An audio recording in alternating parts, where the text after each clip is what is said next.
Hello friends, Tanya here with another video for Trinity Stamps, and today we're going to do some interactive card magic.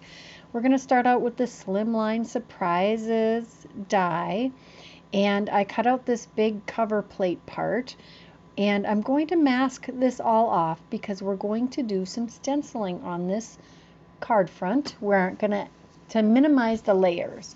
We're going to use the Curtain Calls layering stencil set, and it has several layers, 3 layers of the detail, and it also has a stencil that does the background.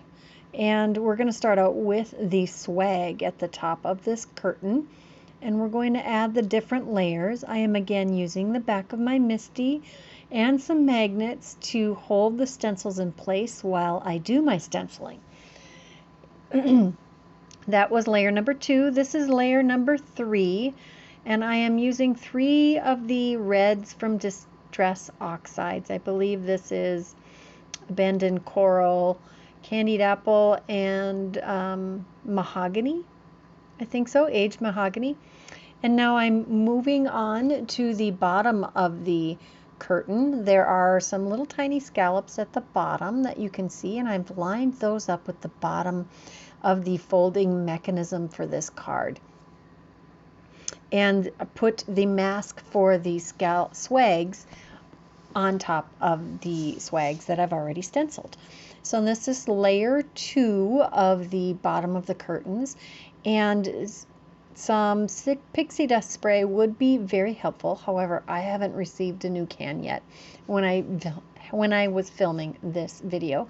So just remembering to take your strokes in just one direction is going to make a big difference. You don't actually need the pixie spray with this method. And I do love how well those magnets hold down the stencils. I had bought a bunch of those long, strong magnets off of Amazon, and if I remember, I'll try to link them in the description box below.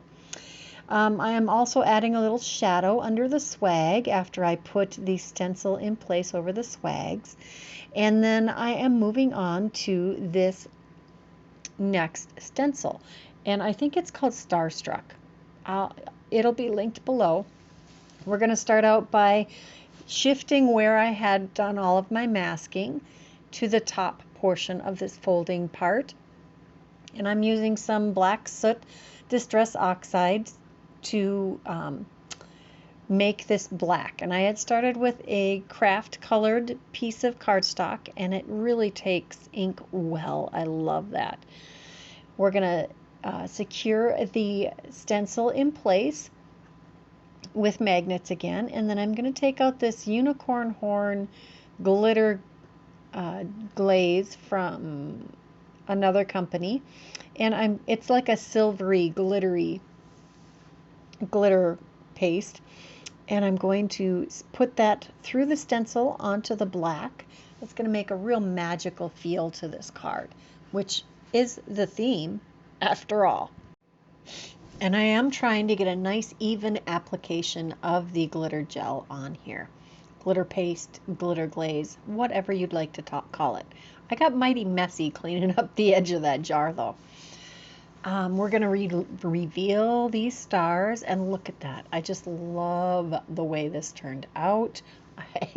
I love it when a plan is successful.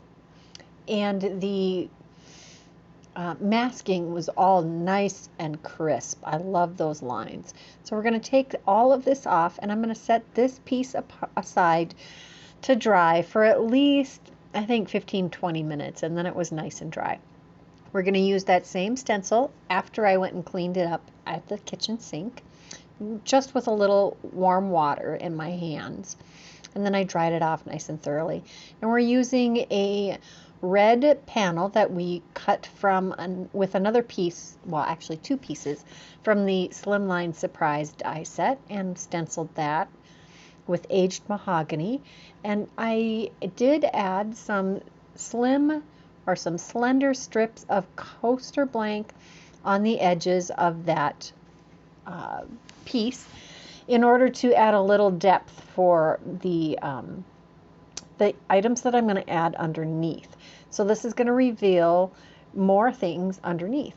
I'm also going to use this Papercrafting Magic stamp set. It has all kinds of great sentiments, well, not sentiments, but words for interactive cards, and I'm going to add a couple of those here. This says, I'm interactive, and then we're going to add pull here, which are individual words. I'm going to use this ruler here to help line them up. I got them approximately the distance apart that I wanted them, and use the ruler to get those nice and straight so I can pick them up at the same time on my block. And using some VersaFine Onyx Black, which seems to really do a good job of applying, or of having a good crisp image on the first impression. Now this bigger sentiment, it's Papercrafting Magic, and this is no ordinary card. I am stamping those also in the VersaFine Onyx Black, and I'm going to cut them out with their coordinating dies.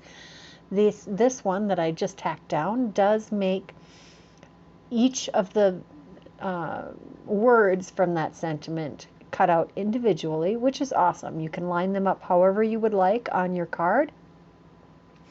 And I did back these with coaster blank also that I cut out using the coordinating die. Now we're going to use this Abracadabra stamp set, which is stinking adorable. I can think of lots of ways to use this, and I do in fact use it a different way on a different card coming up. Not in this video.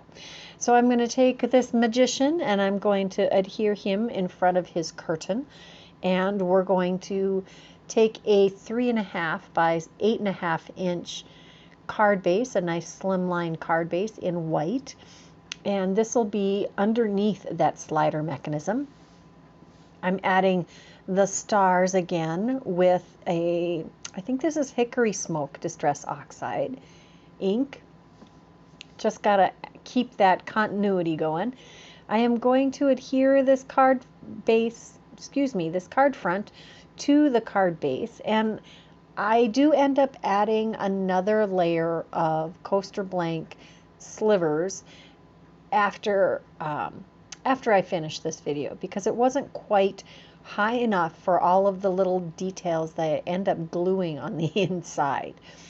But if I had not glued elements to the inside, this would have been plenty. Now we're going to take this, it's Papercrafting Magic, and we're going to adhere that inside. Now this one doesn't cut them all apart when you die cut it, but it is easily cut apart. There's a very thin segment holding the last two words together.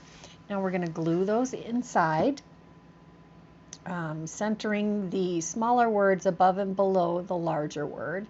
And reverse tweezers are super handy for all of these fussy little pieces, which I love my fussy little pieces. It's just I have clumsy little fingers too. So the tweezers help a lot. And this is where it starts to get hung up a little bit. But again, I solved that by adding another layer of coaster blank. Now if you're using foam adhesive, that might not be as much of an issue.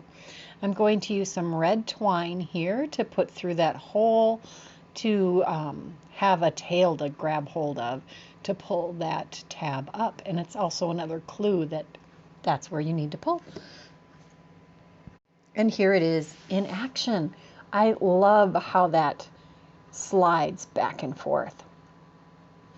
Now I do add some cards to this. We still need to decorate the top of that panel. And there is this adorable little playing card stamp, and I stamped it a whole bunch of times. I'm only showing you 4, but I did stamp it a whole bunch of times. And there are little suit symbols, you know, the heart, the diamond, the spades, and the clubs. And you can stamp those in the coordinated colors. You could use whatever color you want, of course, but I thought I'd go traditional, and that seemed to be the colors of this particular card anyway. I went with red and black. And there is a coordinating die for the playing card. I love that. I don't usually like really tiny, fussy little dies, but this is perfect. And it looks like he's throwing the cards up in the air. And look at that cute little bunny hopping out of the hat with some cards. Inside, it's a sentiment from the Abracadabra stamp set. And I did continue with the stenciling on the inside. Here are a few close-ups of this card. There's a whole lot going on this card, so I thought you might like some still photos of that. I hope you enjoyed this. It's a super simple interactive card, easy to do, and the dies make it extra simple. If you are interested in any of the products I used in this video, please check the description box below. If you like this video, please give it a thumbs up. Leave me a comment. I love to hear from you. And make sure you're subscribed. Until next time, bye-bye.